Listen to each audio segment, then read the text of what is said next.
And we're live. All right. Hey, Brendan, how you going? Hi, everyone. How are you going? How are you, Peter? Yeah, good. So this is going to be our regular tech news coverage from Transhumanism Australia. And what we'll probably do is just go through just what's happened in the week and probably just cover the latest, starting from today. Let me know if you guys can see my screen. Is that coming up for you now? Yep, that's all working. Yeah, nice. All right. We have the technology. We have the technology. Let's just go through it. So this is techmeme.com. It's a good aggregator of all the latest tech. We'll probably just filter it on any transhumanist type stuff. We'll ignore some of the lower, lower thoughts, lower brain cells type of news. Mm-hmm. And then we'll go through Facebook, Twitter, stuff on YouTube. Yeah, all the sort of typical streams. That way you can sort of see what our typical feed looks like based on the algorithms for transhumanism. I think it's been trained for the last, 10 years or so. So as you can see, we're live on YouTube. So yeah, feel free to share and subscribe on the YouTube channel. And yeah, maybe do you want to start with, Brennan, just a Facebook stream, Facebook news feeds? Yeah, why not? Yeah, cool. I'll let you drive because, as I said, I haven't been logged into Facebook recently. So Yeah, this will give you some insights as well in the ecosystem here. Yeah, so this is my feed. You got Ian Wolf from Transhumanism Australia as well. He's talking about how stable diffusion went on Spotify this year. Oh, this is Diffusion Science Radio. So he's got a radio show podcast. Got Diffusion Science yeah, he's Radio. playing with some AI at the moment. Yeah, using his graphics card and generating some images. yeah. He's yeah, it's quite well named as well, right? So now he's doing a lot of stable diffusion stuff. Yeah, exactly. I think we're going to see if we can get more of this open source tech out as well. Just more memes, Elon Musk memes. There's Steve Case from KPMG. He's one of those articulators. He says just use ChatGPT to write a scientific paper on the disadvantages of evolution. I'm now a doctor of science. In your face, AI artists. This guy's hilarious.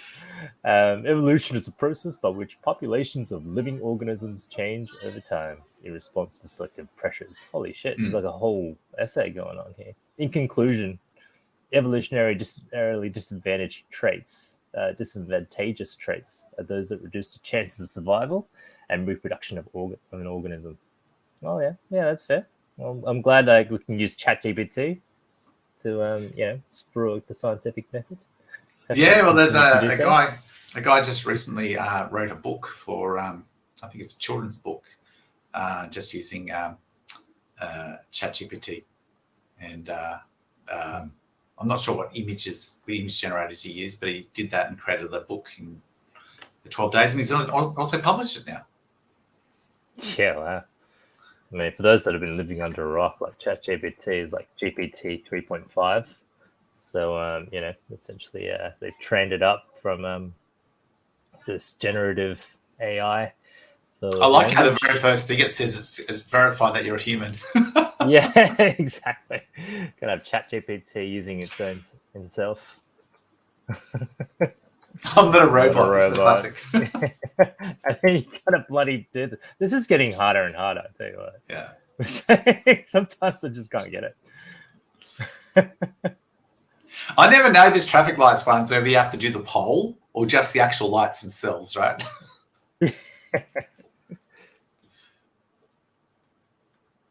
Yeah. Oh, my caps lock's on.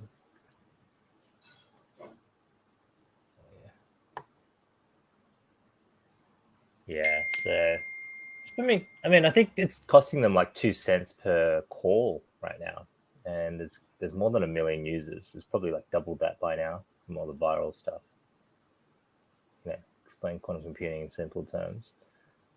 Like, if it's costing them that much per day, I think like at this rate they're going to turn this off and make it like priced in, like API costs, just like the others. I thought the main cost of these things was actually in the actual training and not in the actual running of it. Yeah, but to like, I think the maintaining the infrastructure, Yeah. still costing them like a whole bunch, and also it's training it as they go as well. So like this result from explain quantum computing in simple terms, if you like that, and submit feedback on it, it's like then feeding that back into the training algorithms. So that's costing them. Oh yeah, okay. If you're feeding it back into the train, yeah, that's right. Yeah. But yeah, I'm waiting for the API to come out so we can integrate it into something like a MetaHuman. So we can just do text to speech and then speech into voice, so you can get into a character to then vocalize it, kind of like an AI concierge. Yeah, that's going to be great. But also for in-game gaming as well, right? If you imagine NPCs, something like Skyrim or something like that, where you could actually have proper conversations with your followers and things like that. Yeah. Have you seen this guy, JS Films? No, I haven't seen him. He's like, he's got a 4090, right? And he plays around with Unreal Engine 5.1 and like the latest. So this is what the sort of facial animations using mocap looks like. So he's just, pretty. I think it's called Face Good software. Yeah, Face Good. So it integrates with MetaHuman, and then you can just like copy your facial animations. You can do that with the Quest Pros now as well, but I think this one's a little bit more advanced. Yeah, exactly. But yeah, having these characters, in game, with just unlimited exploration, you can probably like change the parameters and just keep it to say like in the world of The Witcher or something. Yeah. Witcher World's quite nice now that the next gen update's coming out. Yeah. It's a bit buggy though, apparently. Yeah, exactly. They've released some emergency patches or something for it. I haven't played it yet. My computer's a bit old. Need an upgrade for you, mate. I do. It was like they use Whisper as well. This guy, he linked up. This one I've seen. Yeah, this is cool. Yeah. Right. So you combine it with Stable Diffusion, and then this MetaHuman, and then ChatGPT, and it's just getting answers like.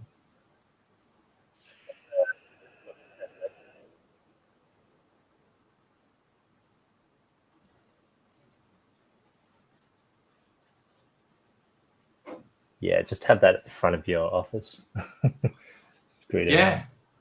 I mean, that's the power, right? And then, I know they use a whole bunch of training data, but imagine if you could just do it, like limit it to, say, conversations from a gaming world.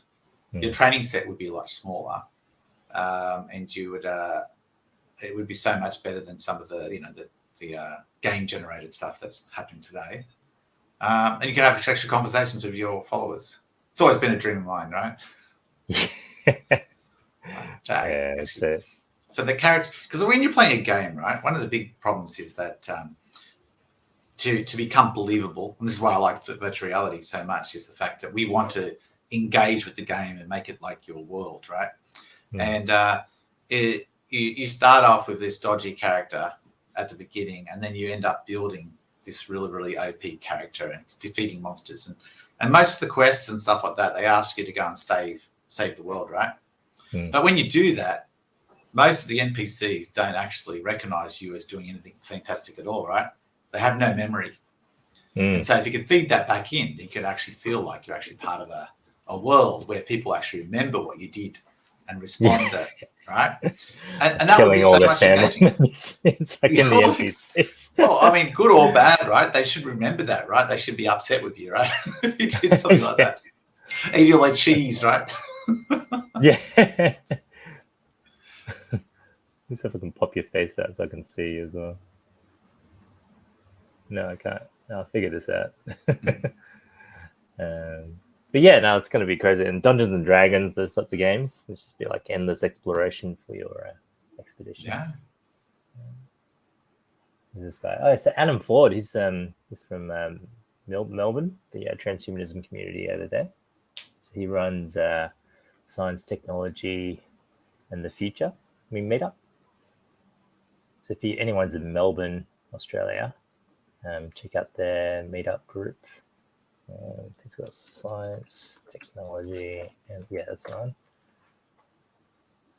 So I think they met quite regularly.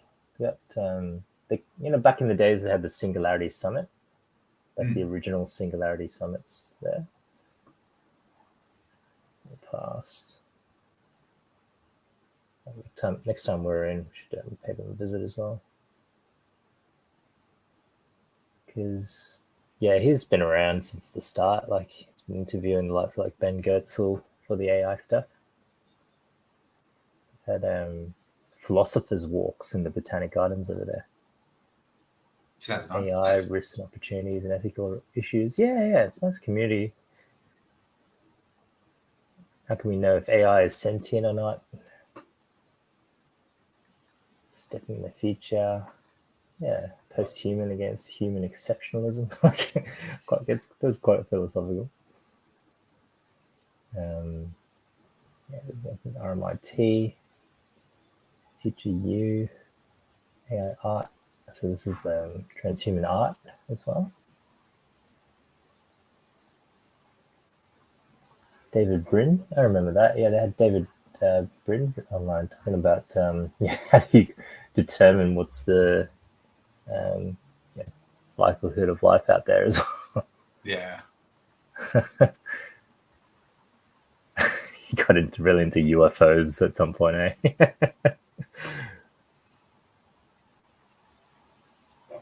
Yeah. Human, transhuman, and the post-human. It's pretty cool. Philosophy is probably the heart of transhumanism, right? Because you're trying to predict the future. Yeah. And also, well, in theory, trying to make everyone's life better. So you got to understand, the dangers and the actual benefits of actually the technology and how to balance those two. Yeah, especially when you have something, it's like all thought experiments, but taking what we currently have today and then the human element too, right? So that's whenever there's this humanity and social sciences involved. Yeah, and I think the thing that most people are missing is that when we started talking about this stuff years ago and other people started talking about it, most people thought that all this stuff that we're talking about today, it's going to happen in 50 to 70 years later, right? And now it's 2022, right? AI has literally exploded and everyone's doing it, right? Where before it used to just be in labs, right? Or computer science classes or something like that. Now, like every man and his dog's doing it, right, in their home. I mean, they're using one of these large models and things like that, but now it's the open source models, people doing their own GPUs, even people who don't actually know about computers are actually being able to utilize these tools to actually get really good results. And so it's become democratized. I think everyone's starting to be able to just access all that. Yeah. Yeah, but before the whole point is like if you were like in the medieval days. Yeah. But no one even thought, before the internet, right? It's like, where would you go? Yeah, where would you go to find all this stuff out?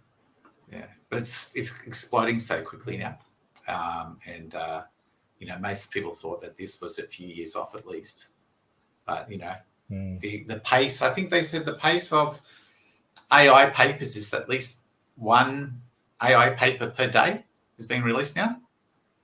Yeah, so it's really accelerating. Yeah, that's how I don't know how science is able to keep up. Well, the barrier you need AI to summarize it too. Yeah. Oh, exactly.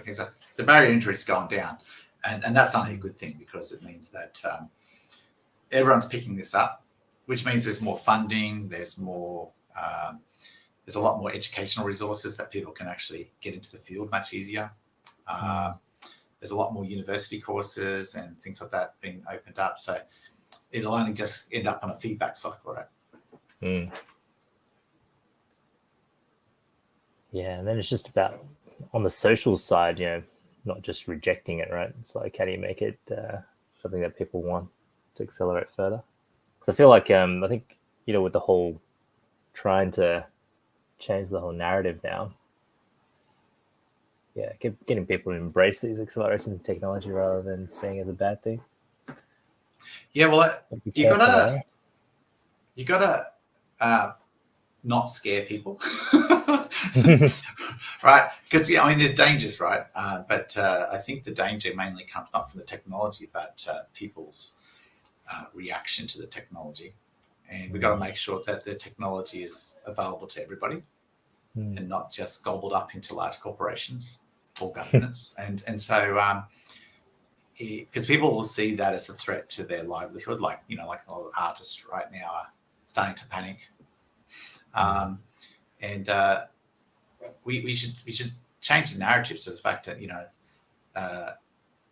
AI is not going to steal your job yet, right? But just like computers and calculators today, right?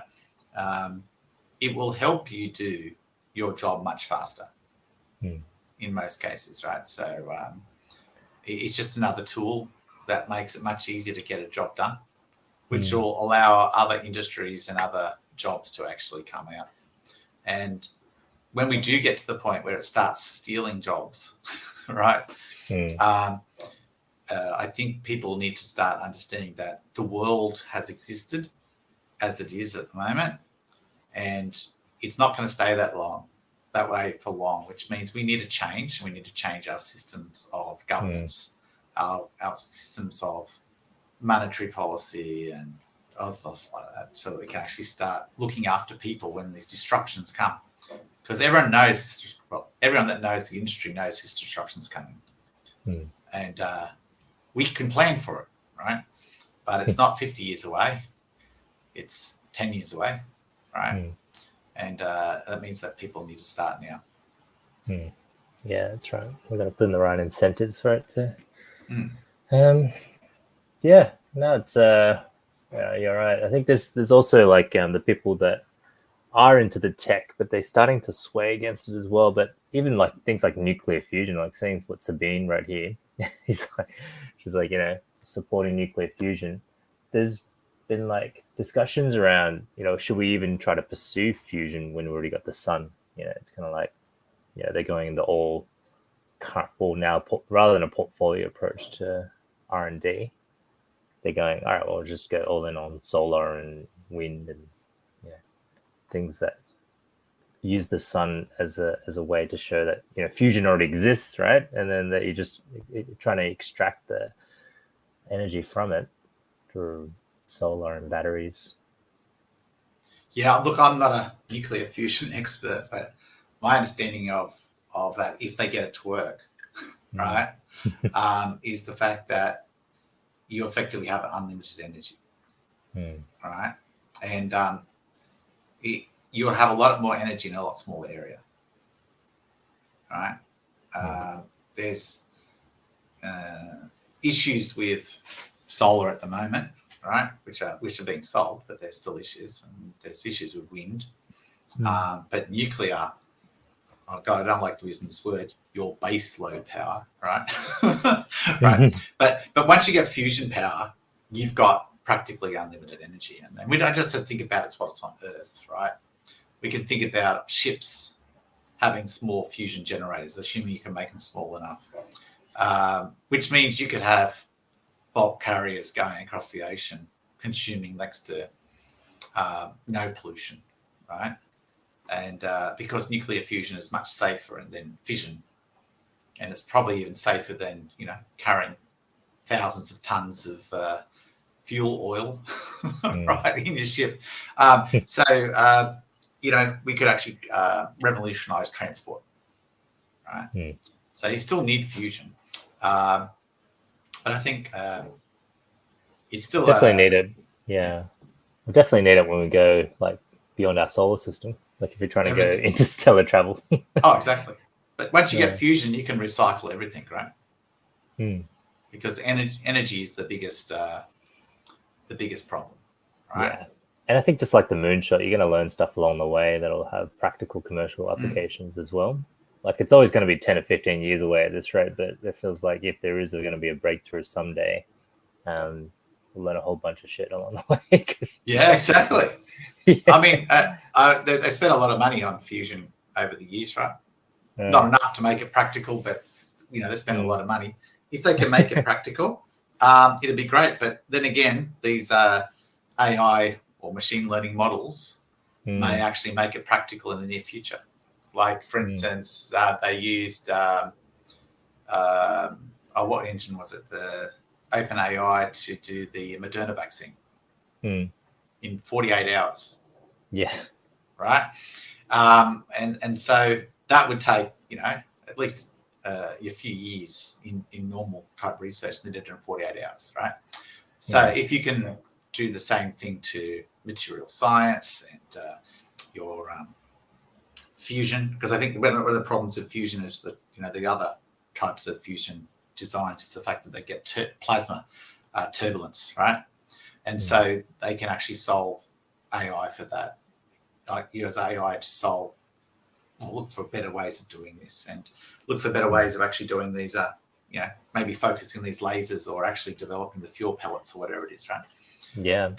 So that could potentially speed up the time it will take to actually get fusion. Yeah. Well, from what I heard, it's like the latest breakthrough is that they were able to, based on the number of lasers that they pointed out, the energy that they use was like 3 terajoules or something like that. But they managed to get like 5% of that or less into like this sort of sphere, right? A perfect sphere of, essentially where it shrinks it down in the same proportions, and that created the fusion reaction. And from the energy that managed to hit that sphere, it got a net positive energy out. So it's like double or so. And so like that's been one of the exciting parts. Whereas, you have right now people doing different methods like tokamaks and, through the larger government R&D projects that are out there. This one's an interesting one. They're just now got to shrink the lasers. They just got to like miniaturize everything so they can turn into like an Iron Man fusion reactor in the heart, right? That's what I'm trying to get to. So, that's definitely worth looking forward to. But you got people like this guy, right, posting saying, okay, well, yeah, wind and solar and Elon and all that. So they're saying this is how much land it would take to fully power, the entire world or the US in terms of if you fully use that for solar and battery. So I don't understand why people are saying it has to be either or. Like you do a portfolio approach, so you do like 5% allocated to fusion, 85% to current technologies that work, and then you got 15% around the adjacent opportunities. So you don't have I mean that's always going to be a mix of energy anyway, right? Yeah, exactly. Yeah.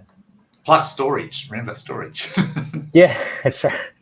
So people just keep ignoring these moonshots. But... Oh, well, there's the multiple problems with the current energy grid, right? So you've got centralized grid at the moment, right? You don't have enough storage in place.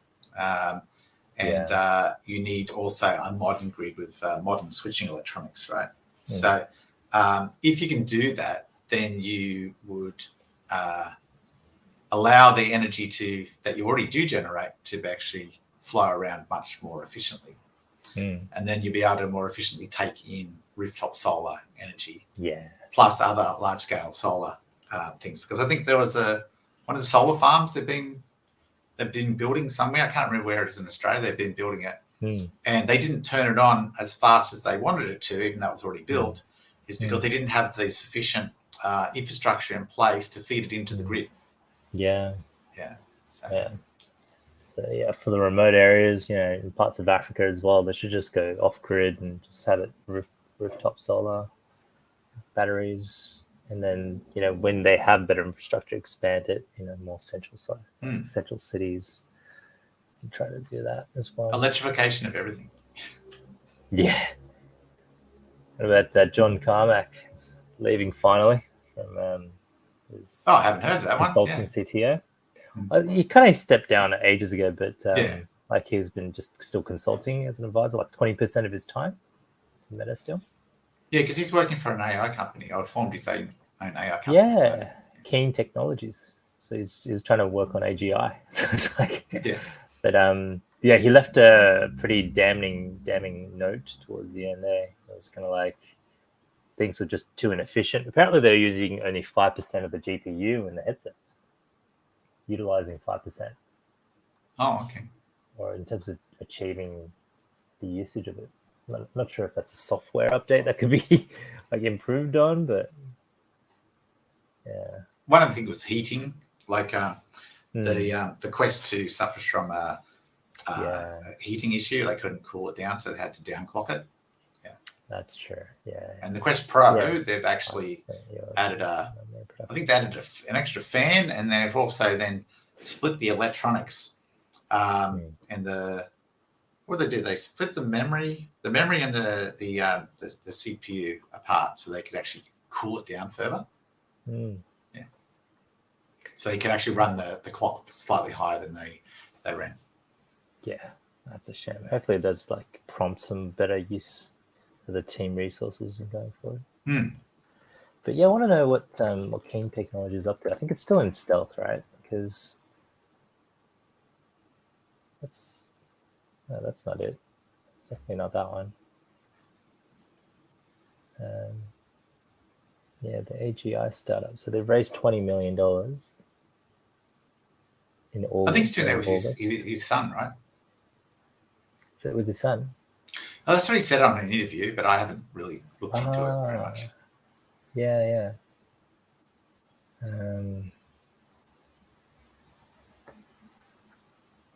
Raise money from these people. And then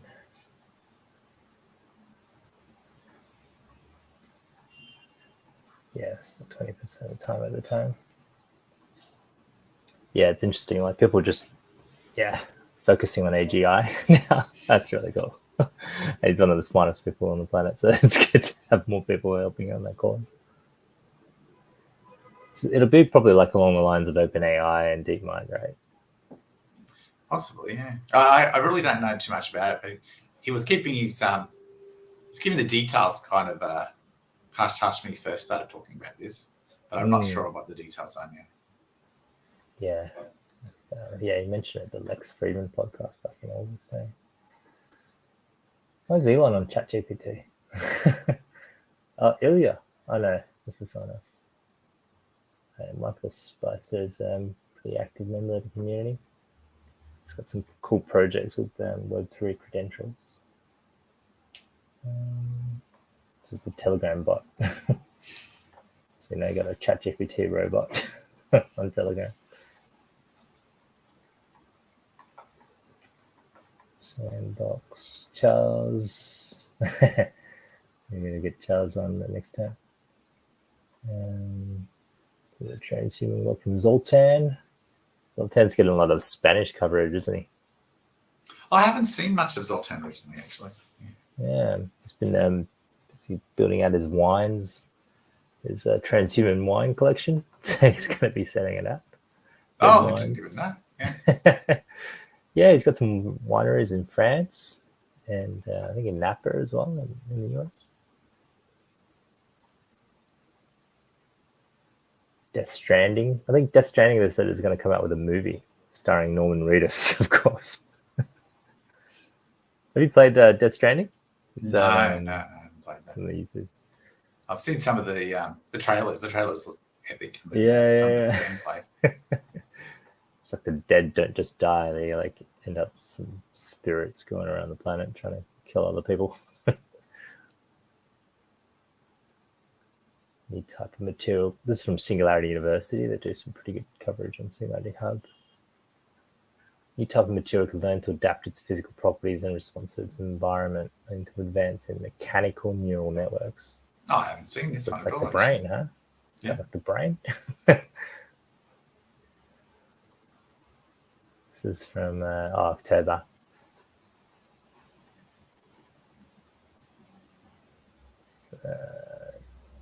Architecture materials, gets property mailing from geometry. All right. So it's like different architecture materials. 3D lattices get their properties not from what they're made of, but from their structure. Kind of like the Cambria manifold, where it's like, 11-dimensional structures or 10 spatial 11 space-time. It's interesting. That looks nice. Yeah. So besides some living tissues, very few materials can learn to be better at dealing with unanticipated loads. Imagine a plane wing that suddenly catches a gust of wind and is forced in an unanticipated direction. The wing can't change. It's designed to be stronger in that direction. But the prototype lattice can be designed to adapt to changing or unknown conditions. Changes could be accumulated internal damage, changes in how the wing is attached to the craft, or fluctuating external loads. You just get like transformers just move around midair.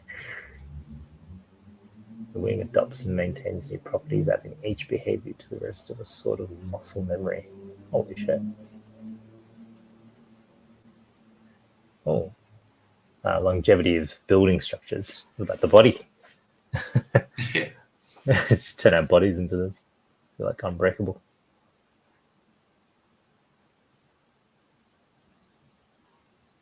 Trend scale. Yeah, it's pretty cool. But yeah, you can see this feed just gets ridiculous. It's like just every single day. Yeah, the exoskeletons. Yeah. Yeah, see, Michael posts some good stuff. Yeah, there's actually That's warehouses now using these exoskeletons to actually help the workers lift boxes and stuff like that. Yeah. There's powered ones and unpowered ones, right? Oh yeah, one's just the unpowered ones just give you a bit more leverage, eh? It's mainly because there's a lot of people who are doing manual handling, right? And they have to be in a particular position for a while, and it just gives them support, so it doesn't put too much stress on their back or their limbs, right? It doesn't actually help you lift anything; it just helps you hold the position. Yeah. And there's especially for people who are reaching up with power tools and things like that. Spread the weight. Yeah, it spreads the weight, right? And then there's other ones which are powered, and they'll actually take off a certain portion of the weight off you, especially for crouching and things like that. Probably this one. Yeah. That's cool. Yeah, this one. That's pretty cool.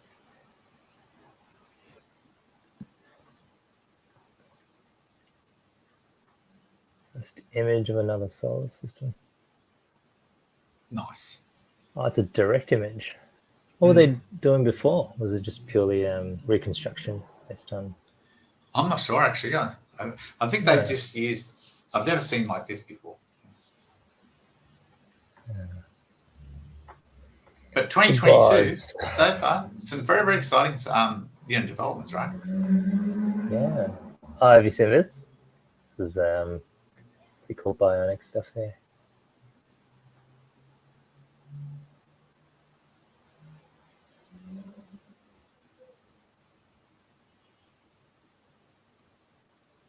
Cool with that. Well, that's cool. Literally life-changing, right? Yeah. Just wait till they get BCIs for him.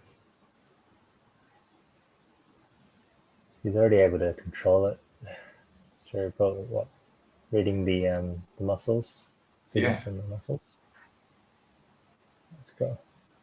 It's amazing. Yeah. And life-changing as well, right? Yeah. People can be independent, get their dignity back, and be able to be looking after themselves, which is really, really important to a lot of people. Right? Yeah. Yeah, it starts the disability becomes just normal, and you can just become superhuman eventually. Just to get this guy to have extra strong arms, even. Yeah. Sort of shaking his hand, just like throw him across the room. Hey, Stephen McCormick. Pretty cool. He's talking about Elon's meltdown. I find a lot of the transhumanist group are split on Elon. Like Stefan, still big fan. I'm still like on Elon's side, but I think yourself and Bo are sort of starting to go against him. We'll be seeing. Oh, look, he's just a person, right? Yeah. But look, he's done some really good things, but some of the way he's treating his work is not really a nice thing to do. You got to keep him accountable, right? Yeah. Yeah, you got to be, people. You got to be nice to people, and I think when you don't empathise with your workforce and you, like the kitchen sink, when he took the kitchen sink in, I think that was just a bit low. And he needs to concentrate doing what he's supposed to be doing, which is adding new tech and not being the single point of control. Right? Good leaders delegate. Hopefully he finds a new CEO soon for Twitter. Because he should be focusing on rockets and like autonomous driving cars and robots. Exactly. What's he wasting his time on this low-level shit for, right? But I think he thinks like humanity is too divided right now on the socials. So he's worried that there's going to be a war if it goes like too far left, too far right, and just have it battle it out in those circles. So he's trying, but he ends up just messing it up further, like trying to meddle with it. So he's dragging himself down to it. Well, it's the framework that's the most important, right? If you thought it was wrong, you should have started looking at the framework. And you can't. I mean, we're talking about accelerating change, right? But some things you can't rush. Yeah, social. Right? Yeah. Society. So, because you're dealing with people, right? Humans haven't evolved in ages. Yeah. So what you got to do is you got to set the framework, and then you've got to actually socialize those changes over time, and then you can get something better. But if you rush it, then it's kind of like Bad Blood. It's like the when they try to apply startup mentality to biotech. With Elizabeth Holmes and because that's it's not the same. Move fast and break things. Well, not when there's people. You can't break people. That's the point. Yeah. And you I suppose where a lot of the thing is coming is the change, the way the changes were socialized, and the memes. It people are doesn't too show emotional, and they sort of exactly. they swing back at that. Yeah. It doesn't show maturity, right? And remember, if you're sacking a whole bunch of people, that's people's livelihood, right? And to mock the people that you just fired is not on. So, but we'll see. Just compare that to everyone, exactly. Oh, this Cecile Tamura is pretty active on the AI stuff. So I'm just recently on the generative AI. It's just going to be even more and more like stuff to share. Mental models, generative media botnets. Oh, I saw there's this new one that creates AI music. Have you seen? Was it Dr. Alan Thompson on YouTube? I didn't. I just heard a couple of days ago where they trained the model just on music, and now it creates music similar to ChatGPT. Yeah, it's called Refusion. So, so Alan Thompson is part of the White Mirror chat as well, the Wise Mirror chat group. But yeah, basically this one, refusion.com. There's a whole bunch of samples where you have Eminem style anger rap or Bach on electone. Classical Italian tenor.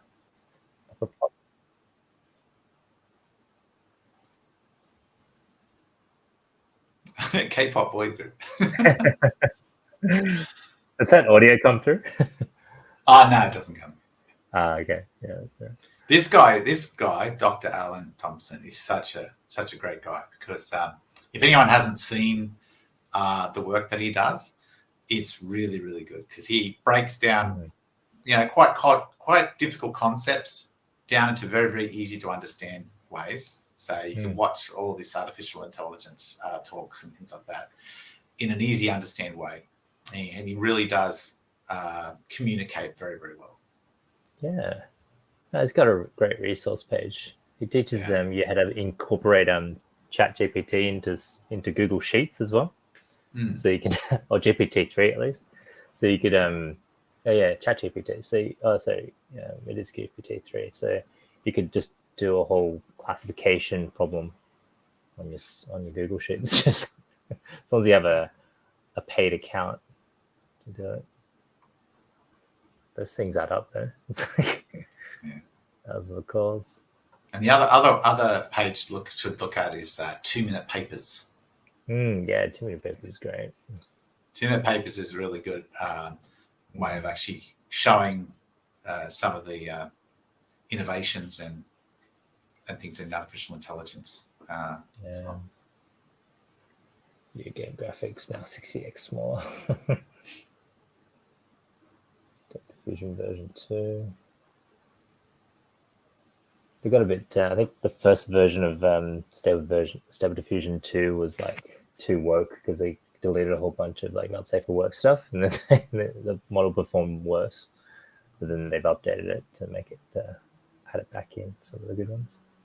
One of the things I liked about some of the models is they actually fed the results of one of the AI models into itself to analyze itself, and then they found out a way of actually there's parameters. They always talk about the number of parameters they're going to be using, right? And the number of tokens, and so they found out the ratio of tokens to parameters, and they found out the optimal value to use. And so they use its model to actually analyze its model, and they were able to actually figure out what the actual optimum number of tokens to parameters was, which made the model a much more efficient, right, to train, and also much more efficient to actually run. It's like adversarial networks, yeah. So they just play against each other, but so in this case it would be like training against it. Who's our, here it is. It's from a meetup.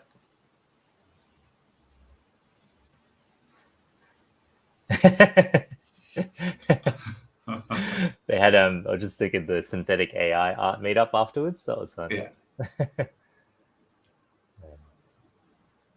Here's a video. Oops.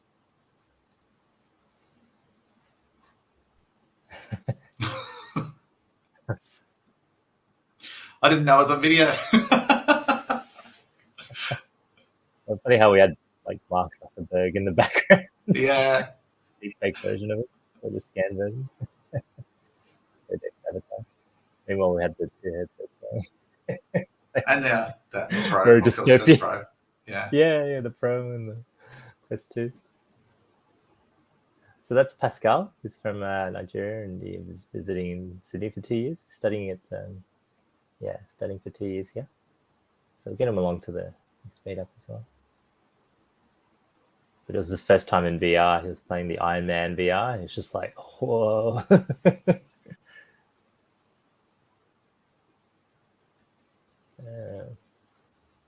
The synthetic AI art one should be good. Oh yeah, it's Alex Zavrankov. I think he's been locked down quite a bit in China, but now that they're opening up again, able to go out. He's doing the cold ice baths. But in silico medicine, it sounds like an awesome organization now for drug discovery with AI. And Alex is a transhumanist. He's going to do great things based in China. Awesome. Social media tools. Oh yeah, Giles is full of great insights as well, just on socials, because he's able to preach to a big following and then get them to really mature on their thinking, like using critical thinking, thinking scientifically, applying technology, and then leading into transhumanism. So he's doing great. And then Nathan, of course, he's always got some great sources, right? You've seen some of the stuff Nathan's been posting? Oh, not lately, no. Because he's been building out his van, Hmm. and also generating like shitload of money on like his apps plus code on a Atlassian store. So yeah, it's good passive income for him most of the time. So he can just actually focus on building out these projects he's been so keen over the last 10 years. Finally, he's just building out the van life thing.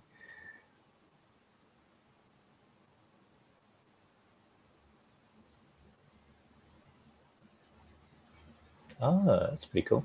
3D generated from text. Luma Labs. Search for a 3D model. Transhumanists. Oh, good one. Elephant. Where's the elephant? Oh, there's no results. No results. Okay, fair enough. Iron Man. Oh yeah, so it's Iron Man. It's pretty good. So you can just download this. So it's just a library, is it?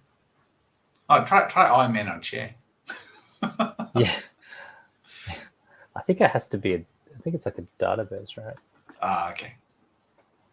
Yeah.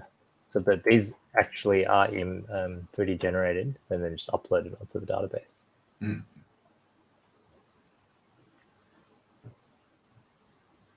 Ant-Man.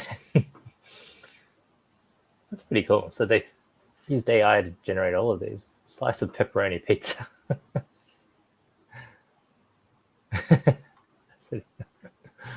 So you can just load this GLB file, right? Is it GLB file? Yeah. No, it's GLTF and object file, FBX. Import it into Unity. Yeah, it's pretty cool. Oh yeah, that's the fusion ignition thing.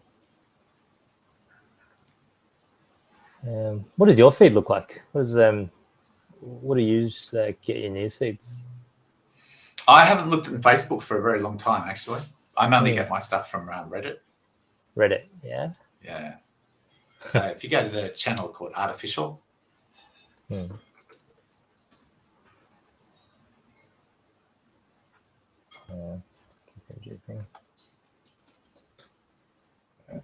you can use your one.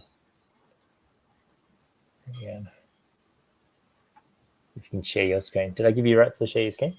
Oh, no, I haven't set my PC up, mate, at the moment. That's all right. I just keep I've been rebuilding it. So are they doing another Lex Freeman podcast with Elon next week? With a live Twitter Spaces. He's gonna have to explain himself. Oh, Lex is really good. Yeah, he's a great human being. Santa Claus Corporation. Have you been naughty or nice? Huh? Yeah. Santa's little helpers. Yeah. Take over the world. CEO at Claus Corp. That's good. Yeah, Lex Simone's been building out this card project. Some of the stuff is doing great for him. Like infinite artwork for his card collection. Because we were going to make a transhuman card game, like kind of like Hearthstone. Oh, okay. We just needed the artwork, so yeah, we might turn that into the next NFT project for Transhuman Coin. So airdrop it to the current NASA holders. Yeah, that'd be cool. We can actually make it playable as well. What's this? 1 minute to write the script. What the hell? It's so freaky. What the hell? Whoa. It's those eyes, eh? It's the uncanny valley. It's getting better. That guy looks like from GTA 5, the bad guy from Walking Dead as well. Yeah, getting better for sure. The script is about interviewing for a bar worker. Open longevity community. Yeah, good on Mikhail. It's a good way to promote longevity, huh?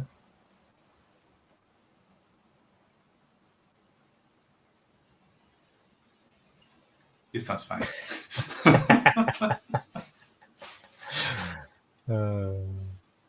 Not part of this yet.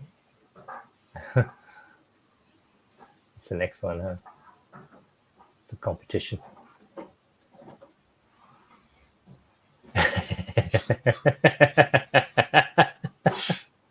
What the hell is that?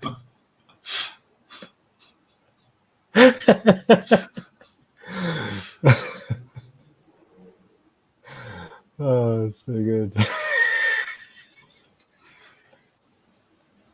What is that? What is that? What is that? What is this? What is this? Oh, like it's close, but it's just not quite there, right? That looks like a butt cheek or something. Yeah. What is that? What happened to GPT stays in GPT. Yeah. Oh man. Yeah. Oh, that looks pretty cool. Just sponsored ad. Turn your iPhone into a CT scan, ultrasound. Yeah. Well, I think that's pretty good coverage. What do you reckon of that, That's Brendan? the story. That's the story I was talking about. Yeah. Oh, this one. Oh, this is the children's book. Yeah.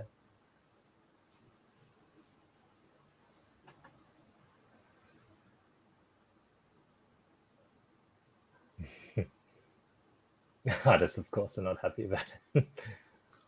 The best of friends. Yeah, the best for children's novels, eh? Yeah. And I think this nice is the short. Yeah, there used to be like in the old days, you used to be able to get these books published, and it used to be really good because your name would appear in there, right? And so they would actually publish the book based on your actual name. So having your first and last name inside the book, so that the conversation's there, and it was all done, and printed and things like that, right? Now you can actually make stories for people, right? You could personalize the story directly for anyone.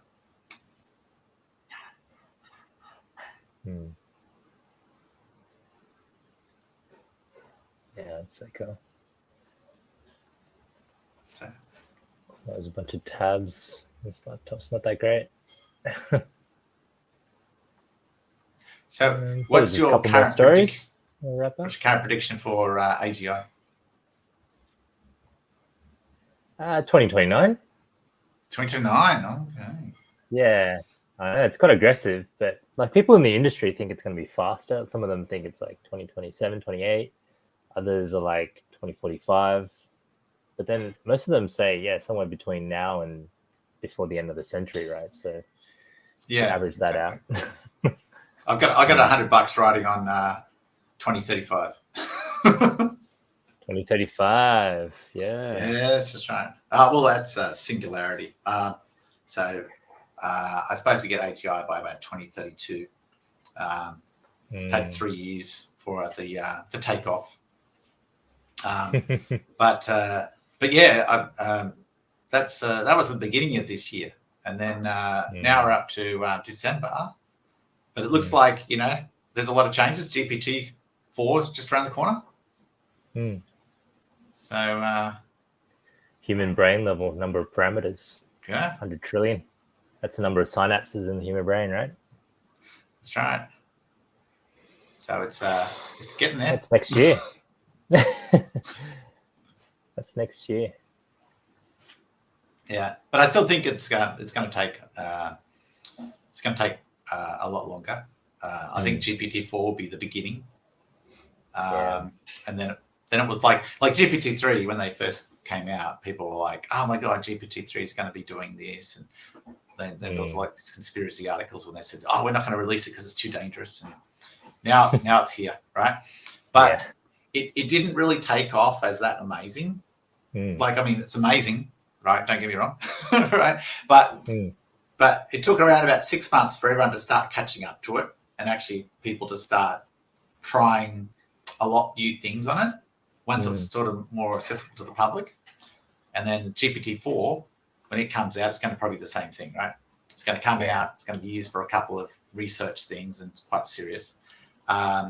Because remember, OpenAI and that, they're very, very careful to actually limit and put controls on for things like biases, so they don't get racist speech and certain biases, and they put controls. But once the model's actually democratized and actually a little bit more real world, then people will try all these weird things on it, right? You know, music creation, story creation, chatbots, everything, right? They'll just go for their life.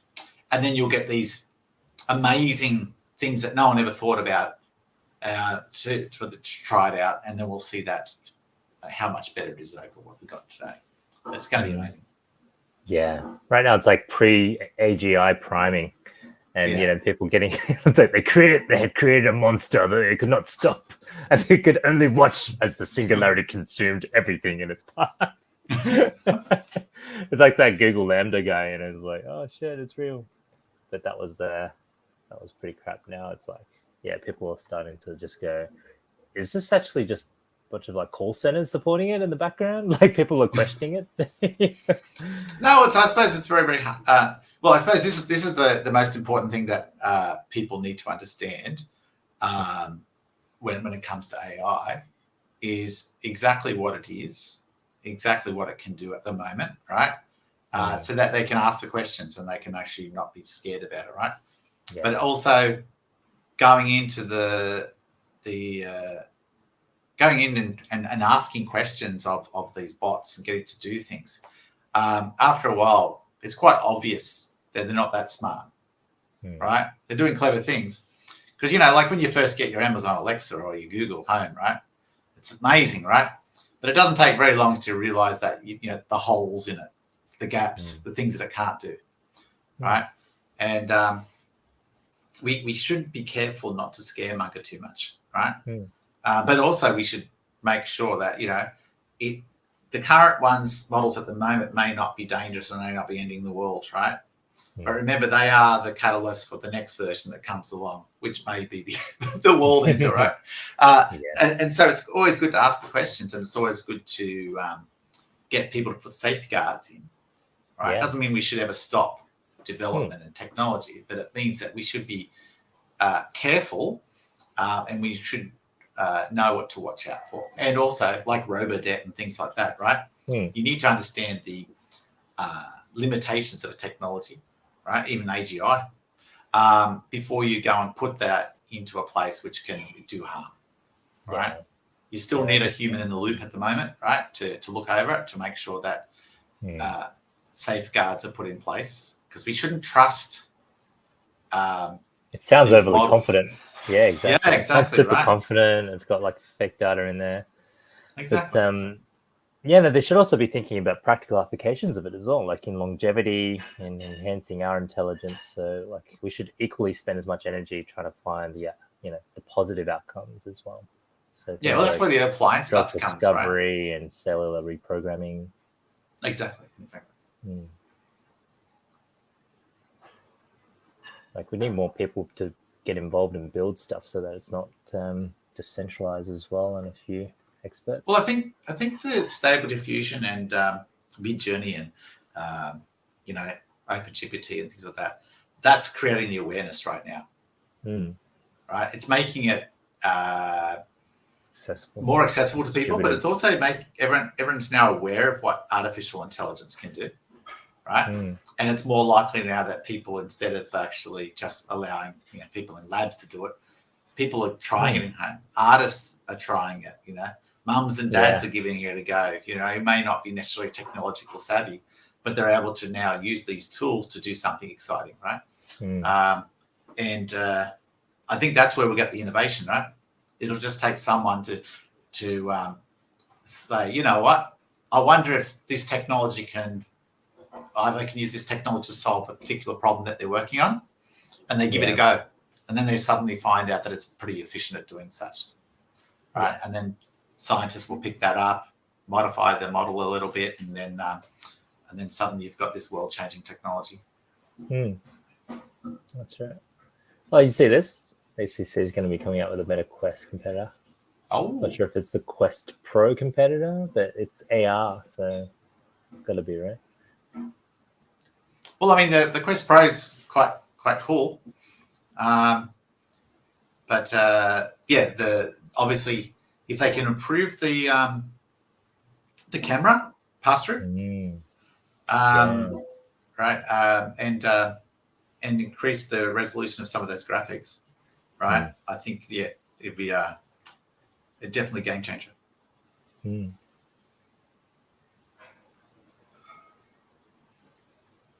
pretty cool. But yeah, that's my Facebook feed. Like, there's the whole tech feed as well, but I don't think we'll get to that. Like, this is a pretty good coverage, man. Thanks for spending the hour as well, Brennan. No, that's right. Is that usually your free time? This is after dinner? Yeah, mostly, yeah. I had dinner. I'm not, because it's change freeze. Like my work, basically, we've started change freeze, which means I don't have to work Saturday nights anymore. Yeah. So that's good. So yeah, this is a good time. Yeah, nice. Cool. It's good. Yeah, we'll just keep bumping out content, because this way we can now bring on guests and and talk about some of the new breakthroughs, announcements, and get the likes of Meow on as well. I mean, it's pretty. Yeah, that'd be great. That'd be great. Pretty easy to set up. Yeah. We'll have to do a virtual reality thing later on. Yeah. Get the headset. Yeah. I can stream from the other computer. What we're seeing. And it's we've got to do some VR chat. You'll stream it there. That'd be good. Yeah, as soon as I get my new CPU working, it'll be much better, because I'm finding it difficult to because I want to stream the thing from within Steam VR, but unfortunately my CPU is a bit old, and my upgrading of that hasn't been so successful so far.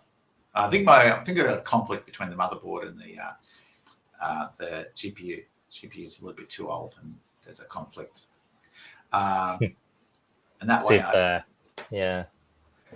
might upgrade mine, so I might hand over mine to yours, mate, if I can find a good upgrade. It's a 6800 XT, mate.